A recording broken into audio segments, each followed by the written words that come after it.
Bismillahirrahmanirrahim. Assalamu alaikum. My name is Hassan and today we are going to delete all spam commands for WordPress database using phpMyAdmin.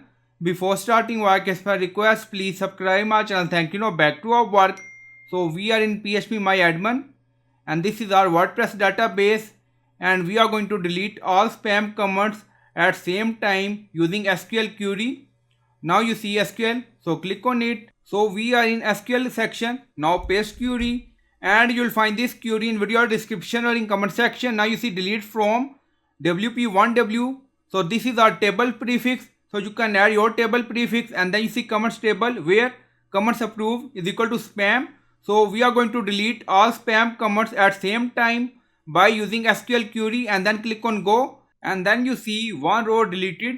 So one spam comment deleted by using SQL Query. So I hope you like this video. Please like, comment, share, subscribe. Thank you for watching.